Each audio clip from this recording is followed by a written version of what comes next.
Bueno, continuando los temas de nuestro programa académico, el día de hoy nos toca tocar el tema de la concentración y dilución de la orina.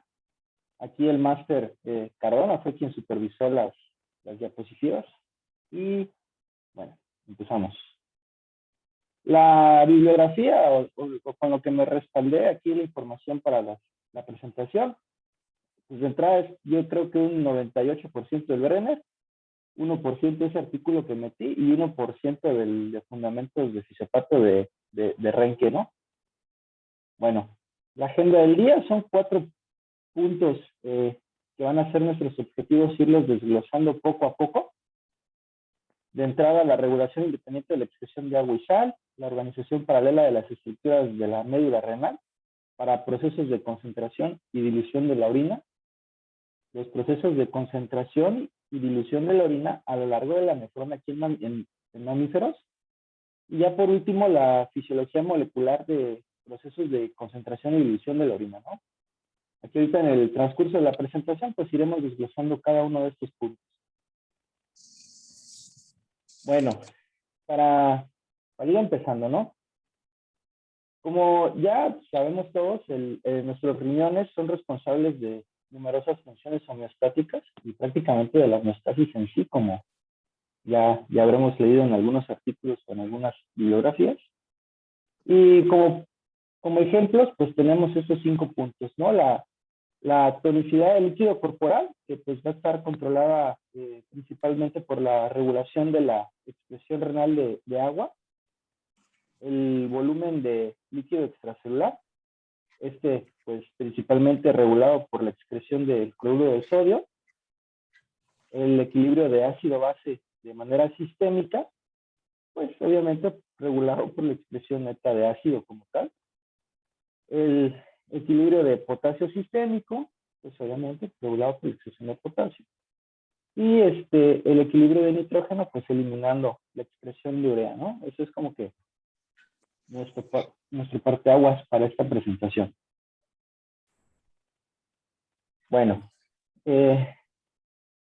otro punto importante aquí para tomar en cuenta es de que, bueno, nuestra capacidad para poder excretar la cantidad apropiada de agua sin que lleguemos a perturbar notables cantidades de distribución de soluto, o sea, que no se alteren otras funciones homeostáticas del riñón, pues van a depender principalmente de lo que vamos a hablar el día de hoy, ¿no? De la concentración y la dilución de la orina, ¿no? Como ejemplo, creo que hay un micrófono por ahí encendido. No sé si interfiere en la...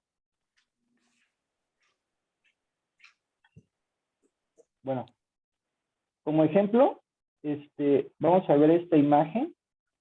Esta imagen, pues, ya tiene algunos añitos, es de 1968, publicado en el Journal Physiology. Y bueno, aquí nos demuestra la respuesta renal pues, un estudio que se hizo para ver la respuesta renal en estado de equilibrio a distintas tasas de infusión de vasopresina en las ratitas, ¿no? Estaban conscientes. Ahí en esta imagen, pues observamos que aunque el flujo de orina llega a disminuir algo considerable ante la infusión de vasopresina, el aclaramiento osmolar como tal cambia poco. Y bueno, pues ahí con la línea, pues podemos irnos dando cuenta. O sea, pues se le infunda mucha vasopresina y la excreción de agua llega a ser algo considerable, entonces la excreción de soluto pues casi no cambia, ¿no? Comparado igual ahí con la osmolaridad del plasma. Pues en un estudio que hicieron en ese entonces. Bueno. Ahora bien, para que nosotros podamos excretar la cantidad apropiada de agua sin que llegue a presentar perturbaciones en la excreción de solutos, pues van a depender de los mecanismos de concentración y dilución, ¿no? Aquí este proceso, va a estar regulado estrictamente, principalmente y estrictamente por el péptido de arginina vasopresina, ¿no? Ya conocemos como hormona antidiurética. ahí esa imagen, pues se supone que es la hormona antidiurética, ¿no? La siguiente, cabe mencionar que, pues, en circunstancias normales, pues esta concentración de vasopresina va a estar regulada por nuestro osmostato ahí en el hipotálamo, donde, pues, ante cambios de osmolaridad sérica, pues va a liberar o a suprimir la liberación de la vasopresina. ¿Okay? Generalmente se dan cambios, o sea, liberación de vasopresina cuando la osmolaridad sérica se eleva por encima de 292 milimoles.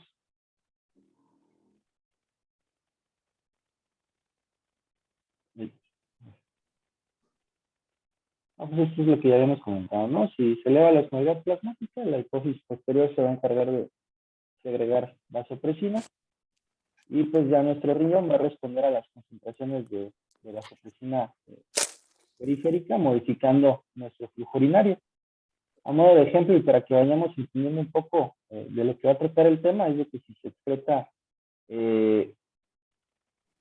aquí por ejemplo, te pongo el ejemplo, ¿no? Si en una antidiuresis extrema, o sea, que tengamos mucha vasopresina liberada, pues la excreción de agua es 100 o veces más menor que durante una diuresis acuosa extensa, poca vasopresina.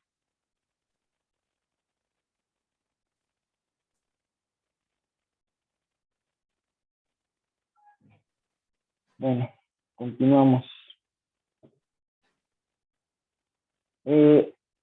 Papel fundamental de la organización de las estructuras de la médula renal para que todo este proceso de la concentración y división se llegue a cabo, pues vamos a ir viendo que la estructura renal tiene que estar distribuida de cierta forma para que se puedan presentar estos mecanismos de concentración y dilución a través de lo que iremos platicando y desglosando, de los mecanismos de contracorriente.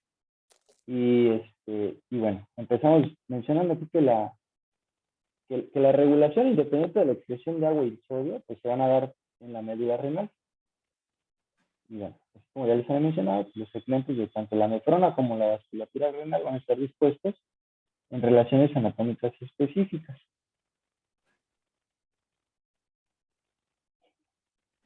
Bueno, aquí en esta figura que podemos observar, que fue escrita ya desde 1986, pues vemos así a grosso modo la estructura del riñón en mamíferos.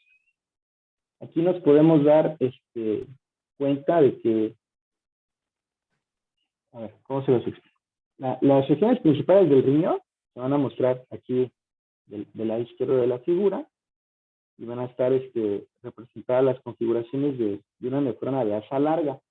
Es la que se ve aquí del lado izquierdo, que se ve más larga, que llega hasta la médula interna, en color azul, si lo alcanzan a distinguir, y del otro lado van a estar una de asa corta, ¿de acuerdo? Y vamos a ver que su asa o su horquilla llega hasta lo que es la banda interna de la médula externa. Bueno, todo esto nos va a servir ahorita, vamos a ver, para, o sea, las nefronas de asa larga nos van a servir para concentrar más la orina, ¿no? Ahorita lo vamos a ir desglosando a ver si me agarran la onda. Voy a tratar de explicarlo lo más claro posible. Y bueno, como ya habíamos comentado, estas estructuras, vamos a empezar a hablar de la asa de Henle. Normalmente, bueno, pues se sabe que generalmente tenemos dos poblaciones de nefronas, las de asa larga y las de asa corta. Estas pues se irán fusionando para formar el sistema de túbulo colector común. Estos tipos de nefrona van a tener la asa de Henle dispuesta en una configuración para que se haga la horquilla, y ya esto va a ser la estructura que nos va a permitir, ahorita vamos a ver, el intercambio de agua y de solutos, bueno, principalmente de solutos, y con ello concentrar la parte de la médula donde se están ubicadas, ¿de acuerdo? Bueno, continuamos.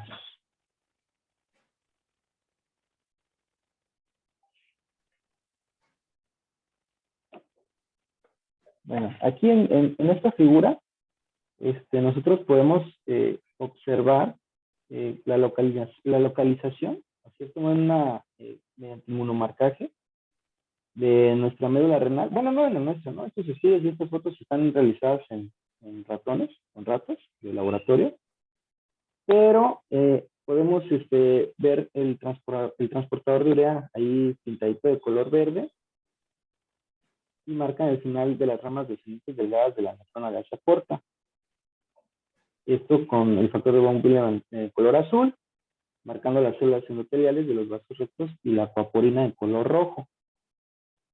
Bueno, es nada más como para darnos una idea, ¿no? De cómo están las estructuras ahí en la médula, ¿no? ¿Qué más? Vamos a continuar.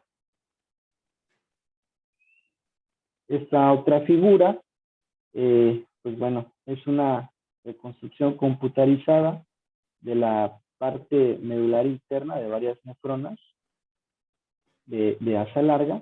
Obviamente, pues como es bibliografía del BEN, son estudios realizados en ratas, que se marcaron con ciertos anticuerpos frente a los canales de acuaporina 1, color rojo, y el canal de cloro específico del riñón, eso en color verde. ¿Vale? Y bueno, lo que está en gris, pues es lo que no expresa ninguna de las dos formas. Y bueno, es para que nos vayamos dando una idea de cómo está conformado de manera estructural las partes de nuestra nefrona, para que se lleve a cabo estos mecanismos de concentración y ilusión. Ahorita voy a ir agarrando sentido todo lo que estoy comentando. Bueno, otra cosa que tenemos que comentar, pues van a ser los segmentos de nuestro túbulo distal en el laberinto cortical, ¿vale?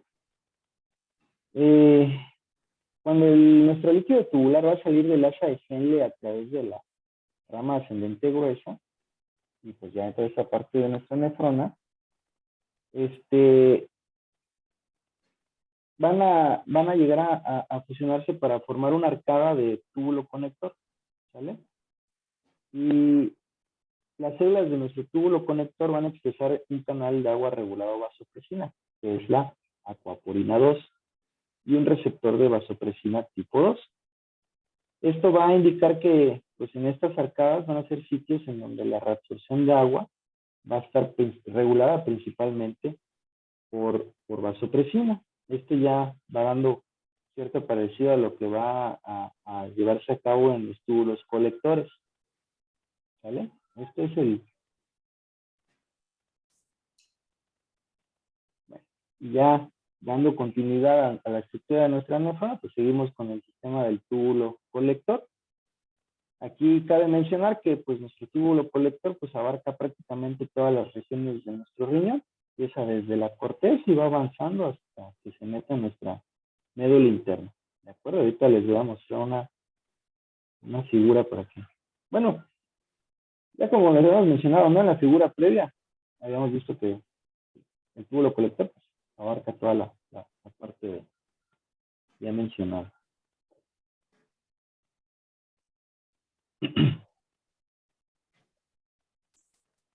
Vamos. Bueno, esta imagen para que nosotros podamos entender un poquito, pues igual, ¿no? Es una imagen de la parte, una fotografía de parte de un riñón de una ratita, que se llaman Munich Pisto, creo que así se llama el lote de ratas. Y aquí tratan de explicarnos las relaciones que tienen las ramas descendentes delgadas, aquí pintadas de color rojo, con las ramas ascendentes delgadas en los túbulos verdes, y nuestros túbulos colectores, pintado de color azul oscuro. Si es una imagen un poquito más reciente, pues desde 2004, ¿no? Y más o menos así está conformada estructuralmente esas porciones de la nefrona. Bueno, vasculatura. Es importante aquí porque pues los principales vasos sanguíneos que van a llevar y traer la sangre a través de la médula renal pues son los vasos rectos. Esto ya el doctor Cardona nos lo había mencionado en el apartado de circulación y ultrafiltración renal. Aquí vamos a mencionar que los segmentos de nuestras ramas descendentes delgadas van a estar marcados, van a presentar transportadores para urea, lo que nos va a indicar una vía para el reciclaje de urea a través de estos vasos rectos hasta las ramas descendentes delgadas de las neuronas de asa corta. Esto ahorita lo vamos a ir desglosando poco a poco, ¿no? ¿Qué más? Bueno, continuamos. Llegamos a nuestro intersticio medular. Aquí, pues, cabe mencionar, pues va a ser como que el espacio en donde se van a conectar los túbulos y la vasija. No van a conectar como tal, sino que van a tener la disposición de estar más próximos entre sí, ¿no? Va a estar comprendido por lo que se menciona ahí, ¿no? Entonces, células intersticiales, microfibrillas y matriz extracelular y líquido. Pues, normalmente tiene un volumen relativamente pequeño en la médula externa y parte de la porción externa de la médula interna. Esto para que disminuir la difusión ascendente de solutos a lo largo del eje medular. Contrario, en el espacio, en la médula interna, el espacio intersticial es mucho mayor.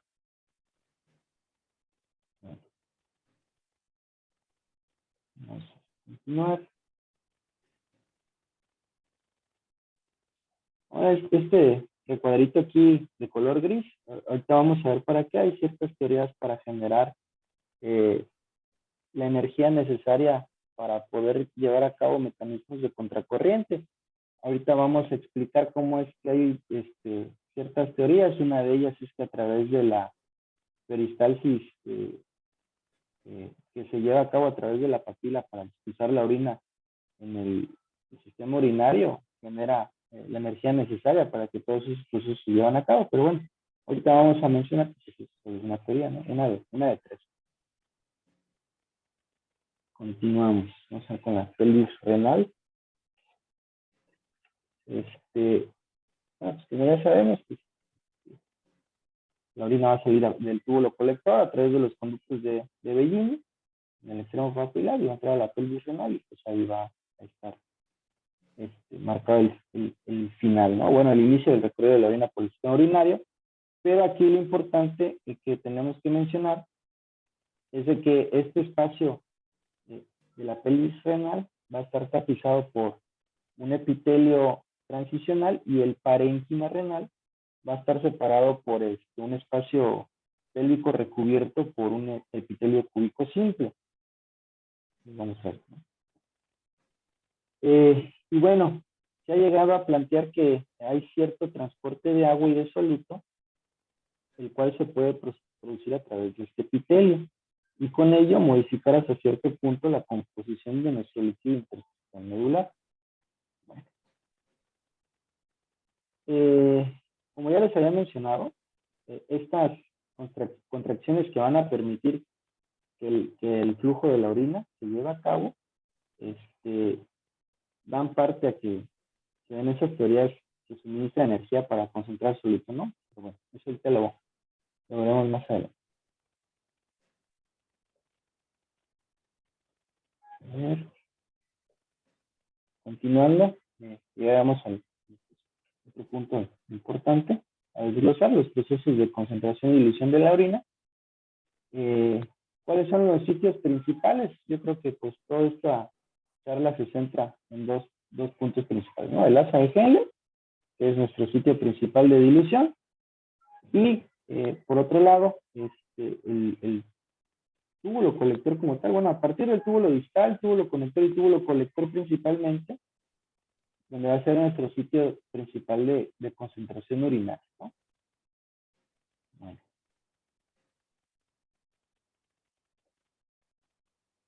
y bueno, llegamos a esta imagen y aquí podemos ver cómo las razones están, cómo se localizan y qué tanta osmolaridad pueden llegar a alcanzar en ciertos puntos del riñón. Aquí vamos a ver, por ejemplo, en la parte del túbulo proximal, pues ya sale más o menos a 290, eso a pesar de y sobre tener la arginina vasopresina. Y conforme va haciendo el recorrido del líquido tubular, pues vamos a ver que en el asa de Henle, con una concentración alta de arginina vasopresina, pues se pueden alcanzar concentraciones osmolares de hasta 1200, que bueno, ya es como que la parte más concentrada del riñón, la parte de la médula interna. Vamos a mencionar que esto se da solamente con las asas de Henle largas. Ahorita les voy a comentar que eso solo es un 14% del total de las personas con las cuales nosotros contamos. Y pues va a salir de eso hacia el túbulo distal inicial un líquido tubular hipotónico. Y eso a pesar de que la concentración de arginina pues se va a mantener más o menos en 140. Y ya es conforme va dando el recorrido, el túbulo distal final y el túbulo colector, que ya a través de la arginina vasopresina pues se vuelve a concentrar ese líquido tubular, ¿no? Ya en la parte terminal, ya casi formándose la orina final, pues puede llegar a una concentración osmolar de hasta 1150, ¿no? Y una dosis baja de vasopresina, pues en 65 miliosmoles.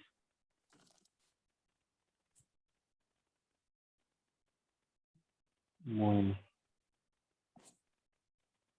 El mecanismo de dilución de líquido tubular. Hay ciertos estudios a través de micropunción que se han realizado en las ratas, en la que el líquido del túbulo distal inicial es hipotónico, ya como bien habíamos comentado. Esto se va a dar principalmente por el descenso de la concentración luminal de cloruro de sodio respecto a la del túbulo proximal, ¿de acuerdo? Y esto va a estar causado por una resorción activa de cloruro de sodio en el asa de Henle. O bien he comentado que puede ser también por secreción de agua en el asa de Henle, pero principalmente se ha llegado a deducir que es por la reabsorción de cloruro de sodio principalmente, ¿de acuerdo? No.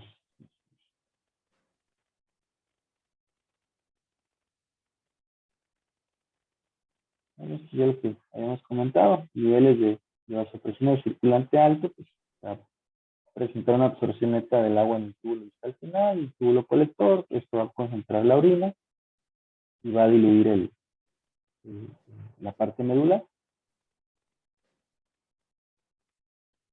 Y bueno, llegamos a este punto en la generación de nuestro gradiente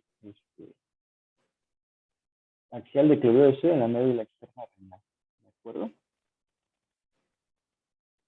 A ver, ¿cómo les explico? Bueno, a lo largo de todo el eje córtico medular de nuestra médula externa, pues se va a mantener un gradiente de concentración para que nosotros podamos explicarlo, a ver si con esta imagen queda claro. ¿De acuerdo? Estos van a ser, esta imagen nos proporciona datos de una rata en un estado antidiurético. Ahí se nos muestra tanto la osmolaridad como la concentración de urea y la concentración de sodio o sea, el cloruro de sodio en la escala de la parte derecha. Aquí vemos cómo las asas se van a ir fusionando a partir de casi al final de la médula externa y se van a ir formando el sistema del túbulo colector y van a ir disminuyendo los túbulos. Y conforme se va dando esa fusión o esa formación del sistema del túbulo colector, pues la osmolaridad va a ir aumentando Y pues ahí vemos en la médula interna, donde pues ya las tonalidades alcanzan cifras bastante altas. Y no, creo que ya. Bueno, esta imagen representa lo que es el sistema de contracorriente, que bueno, ahorita que estábamos revisando la bibliografía, pues me dice que ahorita tiene este sistema de multiplicación contracorriente, tiene puntos débiles, ¿no? Aquí en el Brenner se mencionan 5 puntos débiles que no, como que ponen en duda esta teoría, así que nada más los voy a dejar ahí como imagen.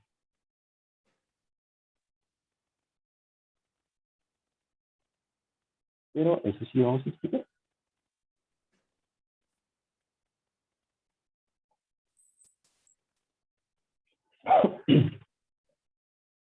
Vamos a ver el mecanismo de concentración en nuestra médula externa basado en la adición de cloruro de sodio al intersticio, pero sin presentar absorción de agua desde las ramas descendentes de asas cortas. ¿De acuerdo? Aquí pues, tenemos la banda externa y la banda interna de la médula, de nuestra médula. ¿De acuerdo? Esto va a ir representando, por ejemplo, la línea azul gruesa, la que se ve más gruesecita es que denota que esa porción de nuestra asa es impermeable al agua, pero si podemos, o sea, solamente en la porción inicial, ¿no? Hay poca difusión de agua hacia el intersticio y conforme va ascendiendo, principalmente hay un intercambio del cloruro de sodio, lo que va a ir diluyendo nuestra orina. Lo que se ve ahí que dice BRA es la base recta ascendente, en donde de igual manera difunde cloruro de sodio principalmente, concentra esa porción de la médula y sí reabsorbe cierta cantidad de agua, principalmente en su porción más ascendente. Y ya lo que vemos en el extremo derecho, pues es nuestro túbulo colector, en donde principalmente y de manera, pues no única, pero sí estricta, está regulada por la acción de la vasopresina, que sí tiene la, la salida de agua, ¿no? Que concentra nuestro. Yo creo que sí queda claro esa imagen de ahí. Bueno, y como parte de esa concentración medular, también se nos hace hincapié en la concentración de urea en estos segmentos. Para entender esto, pues tenemos que ver qué porciones de nuestra, estas porciones, estos tubulares son permeables a la urea.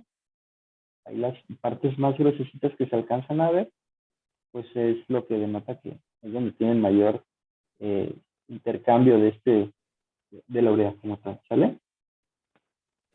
Pues ya vemos, ¿no? Que principalmente se da en la CGL y en el túbulo contorneado en su porción más distal, ¿no?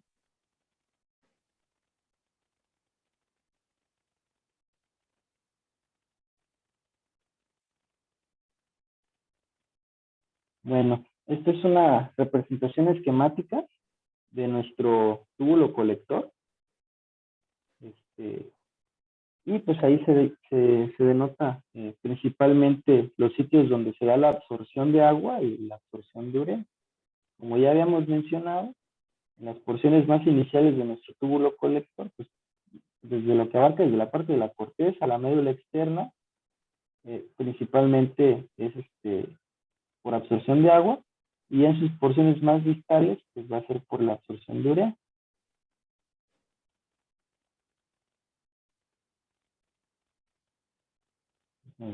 Sacaré tantito aquí.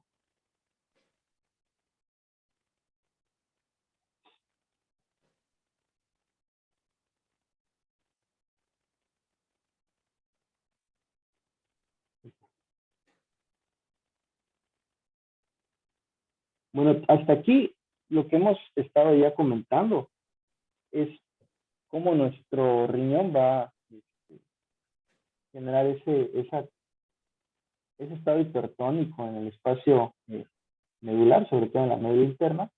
Y bueno, como ya fuimos mencionando, es por la secreción de cloruro de sodio y también por la acumulación de urea en esta parte medular.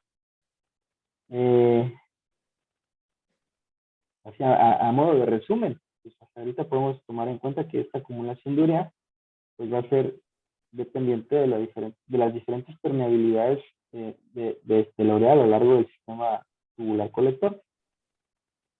Vamos a mencionar también que los transportadores de urea específicos pues van a estar localizados tanto en la membrana plasmática del lado apical como vasolateral, ¿de acuerdo? Y ya, esto es lo que nos lleva a la alta permeabilidad de la urea en esta porción del túbulo colector, ¿no? Medular interno. Y bueno, y en esta imagen que estamos observando aquí, pues son los solutos responsables de la osmolaridad intersticial medular y de nuestro líquido tubular en la parte del túbulo colector medular interno. Esto en la antidiuresis en ratas. Ahí vemos la columna donde está el intersticio, que son los responsables de generar tal estado hipertónico, y el otro lado, pues, de la luz, pues, sabíamos, ¿no? Principalmente la urea juega un papel importante. En el intersticio va a ser la del cloruro de sodio, un poquito de otros solutos, y en la luz, ¿no? Eso que está naranjito son nitrógeno no ureico, ¿no? Juega un papel importante. Vamos a este punto de las vías de reciclaje de urea en la médula renal. Bueno, como ya habíamos comentado, gracias a la estructura, a la conformación de las estructuras de la nefrona, pues es que se puede llevar a cabo este reciclaje de la urea en la médula renal. Hay tres, ¿cómo decirle? Hay tres vías en las cuales esto se puede llevar a cabo. Ahí, aquí en esta imagen, pues vemos en primer lugar, por ejemplo, el reciclaje de urea a través de ramas ascendentes, túbulos distales, túbulos colectores.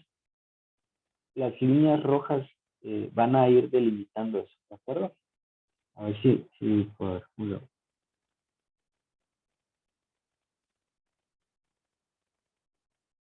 Sí.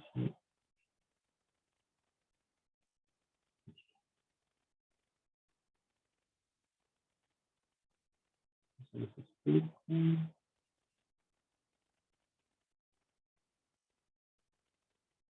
La línea azul es el caminito que sigue el líquido tubular, ¿no? Y la transferencia de urea entre estos segmentos nefronales que ya les había comentado va a estar por estas líneas rojas. Este hay uno, este es otro, y este es otro.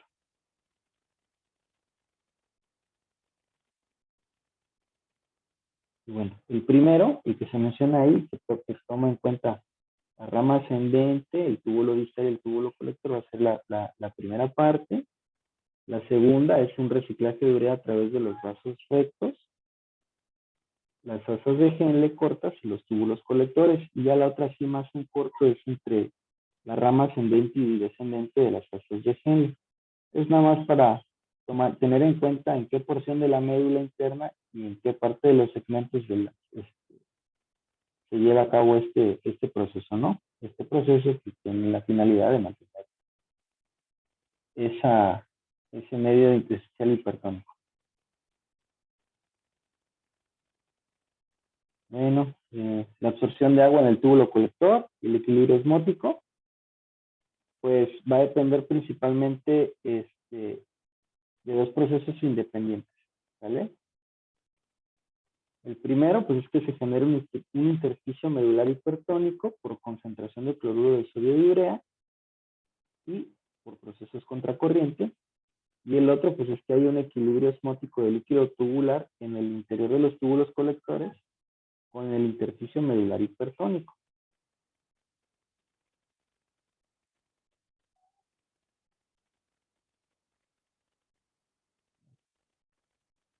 Otro punto que tenemos que desglosar son los determinantes de la capacidad de concentración. Aquí vemos que además de que esto va a estar determinado por esos 4 puntos. ¿Sale? Transporte activo de cloruro de sodio en las ramas ascendentes gruesas, la permeabilidad del agua de los túbulos colectores y la aportación de cloruro de sodio y agua en las heces de Henle. Este rubro pues, va a establecer el límite superior de cloruro de sodio reabsorbido por la rama ascendente gruesa e impulsa el mecanismo de concentración medular externo. Y ya por último, pues el volumen de líquido tubular que llega al túbulo colector medular. Son nuestros determinantes para que nosotros entendamos qué tanto puede concentrar nuestro riñón.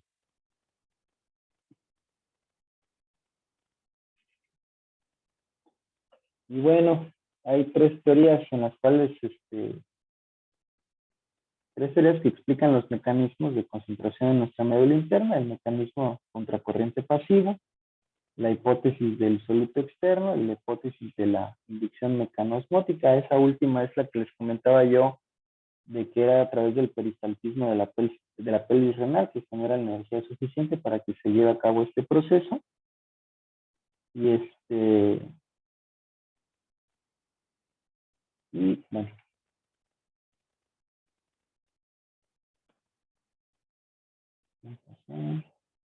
nada más. Y ya nuestro último punto a recalcar en esta clase, pues va a ser esta parte, ¿no? De la fisiología molecular de los procesos de la concentración y dilución de la orina. Esta imagen literalmente resume todo: las partes nefronales, los canales que presentan y todo lo que llevan a cabo, ¿no? Esta imagen, vamos a ver si se puede. Es una representación de la nefrona con la localización de los canales de agua principales, los acuaporinos, los transportadores de urea y los transportadores iónicos más importantes para el mecanismo de la concentración urinaria. Y vemos en la rama descendente delgada, pues aquí van a estar la parte apical, la parte vasolateral, los transportadores de urea, como mencionamos, los intercambiadores de sodio e hidrógeno, la acuaporina 1, el canal de agua, la rama descendente delgada, ¿no? En la rama ascendente gruesa, pues vemos estos canales. Esto con los cuales pues, nuestra orina o el líquido tubular como tal se va diluyendo, concentrando, dependiendo del estado fisiológico en el que se encuentre, ¿no?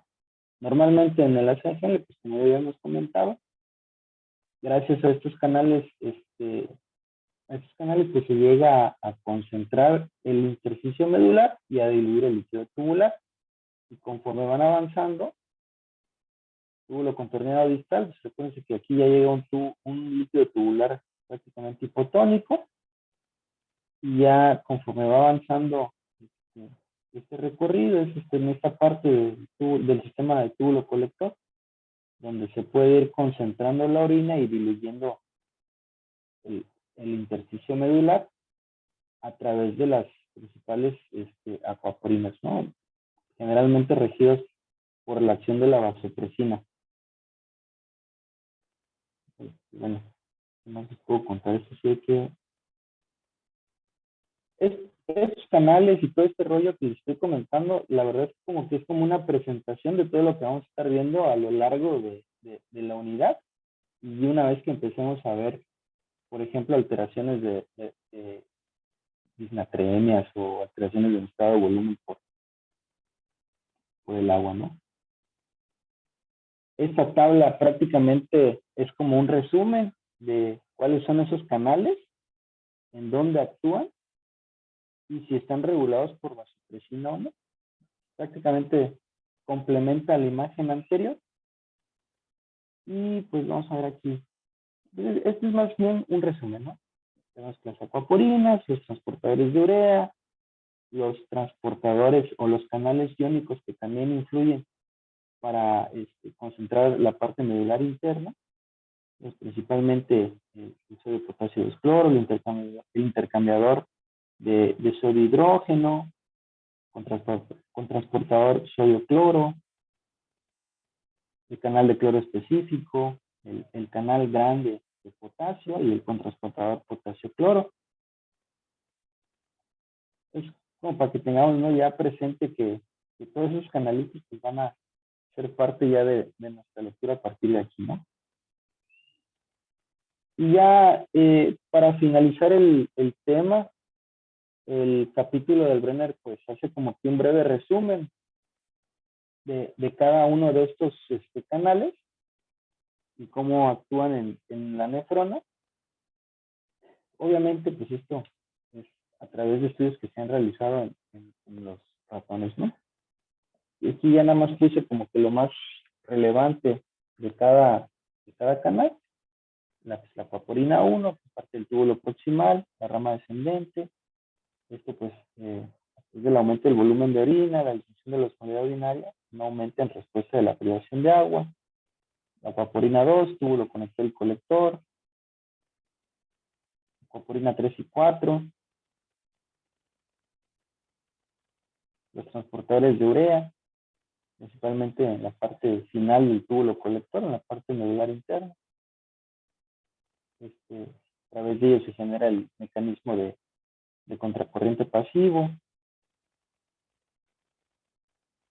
Aquí ya va el combo de los transportadores iónicos, intercambiador de sodio hidrógeno, el sodio de potasio de cloro, el canal epitelial de sodio, el de cloro específico, el de potasio medular renal. O sea, estamos llegando al final de la plática. Esta es una imagen, obviamente, del riñón de una ratita donde se ven los transportadores de urea. Nada más para ponerlo aquí en la presentación. Y bueno, 7:45, no sé si alguien quiere hacer algún comentario. ¿Me escuchan? ¿Sí me escuchan? Sí, sí. Yo me gusta, o sea, por ejemplo, cuando hablaste del mecanismo por el cual la peristalsis generaría la energía, ¿cómo lo haría? Bueno, eso, ahí se nos explica que ese espacio intersticial está cubierto así como por las microfibrillas y el agua y todo el rollo. Hay ácido hialurónico, el cual está conformado por ciertos azúcares, ciertos glucanos, en los cuales esa energía mecanosmótica permite la liberación de energía como tal para que se pueda llevar a cabo el intercambio de solutos y reabsorción de agua en esa parte distal de la nefrona. Y eso pues sería nada más como que una teoría por la cual se puede llegar a concentrar aún más la orina en esa porción distal de la orina.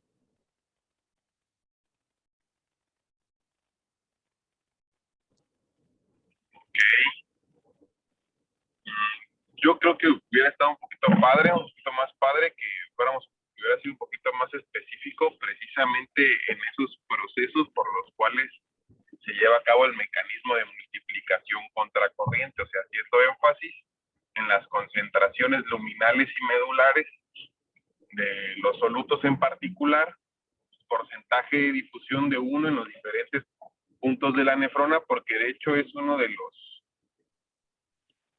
temas como que más interesantes y por no decir complejos que como nefrólogo uno debe hasta cierto punto dominar, aunque sea solo por mamador, pues, de cuando alguien te pregunta o ese tipo de cosas uno debe dominarlo bien, o sea, de cuántos miliosmoles en los diferentes segmentos del asa de Henle, lo que se conoce como sistema de concentración de orina, porque solo para eso generalmente se cree que funciona el asa de Henle, cuántos miliosmoles intramedulares, cuántos luminales, y cómo se invierten en ciertas circunstancias y no como que esperar que más adelante lo podamos ver, porque efectivamente más adelante se va a tener que hacer referencia una vez más para volver a entender la fisiopatología, pero creo que hubiera estado un poquito más padre si se hubiera así como mucho hincapié, ¿no sabes qué? En el asa descendente delgada, los miliosmoles son tantos, es prácticamente impermeable al agua, se mueve a tal velocidad, se mueve tanto, y ya pues, para no dar más tiempo de participación. Sí, sí, como bien comentas, creo que es un tema algo complejillo. A mí pues ya prácticamente me tardó un año, más o menos casi, por decir, creo que todavía no lo comprendo al 100%, pero esa idea que tú comentas, Toscano, pues yo creo que con esta imagen ya bien explicada, o sea, yo aquí la sugerencia sería que pues ya todos estudiemos y ya en el transcurso de los días pues ya iremos comentando más al respecto. Pero sí, sí, sí, o sea, es complejo, lo entiendo.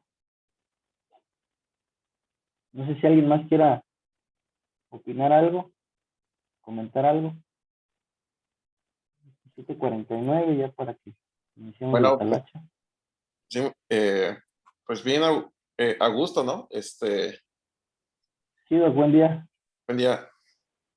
Pues bien, o sea, las fotografías están padres, las, los acercamientos hacia los túbulos con colores, pues también está interesante. El Brenner tiene láminas muy bonitas. Yo creo que este tema hay que estarlo leyendo y releyendo varias veces, pues probablemente a lo largo del curso y a lo largo de la vida como nefrólogo, porque algunas cosas se han ido actualizando y la fisiología es bastante, hasta cierto punto tiende a ser compleja porque no es una porción de las nefronas, específicamente tubulares, la que, la que lleva el liderazgo, sino esto es, en esta parte de la dilución urinaria, es el conjunto de factores lo que lleva a un resultado muy preciso final. A lo mejor en esta clase sí hay que tratar de ir planeando cuáles son los objetivos de cada una de las clases. Y en esta yo creo que uno de los principales era tener la noción general de cómo actúa el sistema, a lo mejor no en particularidades, y tratar de ver pues cómo se van complementando con un sentido muy preciso las permeabilidades al sodio y al agua y cómo esas permeabilidades tienen un resultado final y aditivo en las concentraciones de urea, y esa urea pues no es como que se vaya perdiendo, sino se va reciclando, ¿no? Entonces, todo ese proceso, a lo mejor 3, 4 procesos que suceden simultáneamente, y la cuestión es hacerlo lo más efectivo, aditivo, con el menor costo de energía, como ya lo habíamos visto en las otras clases, es lo que hace complejo pues tratar de abordar el tema. A lo que voy es de que cuando uno trata de empezar a ver particularidades de cada uno de los segmentos, se puede perder pues qué es lo que está sucediendo, el fenómeno completo. Y, y lo principal de esta clase es tratar de entender pues el fenómeno como tal, y ya entendiendo qué es lo que sucede, o sea, por qué sucede, que es algo deseable, pues ya después uno va a ir descendiendo.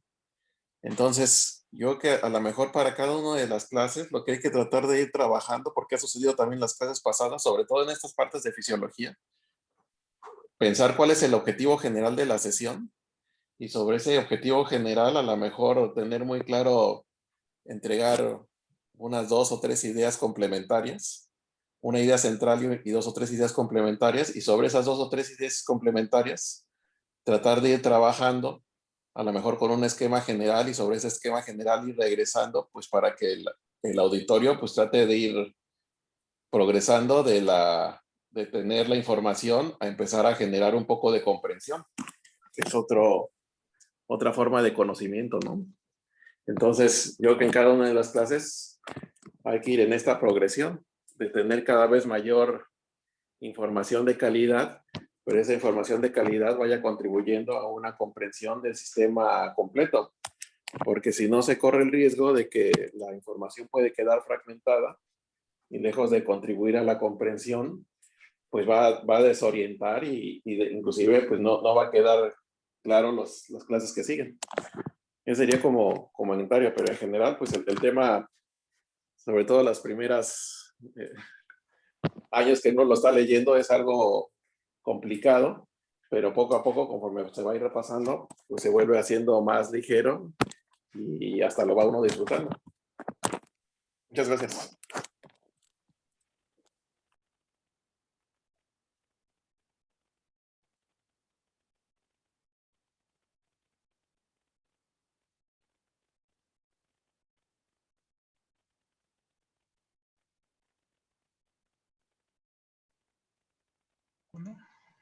Bueno, muchas gracias a todos por su participación.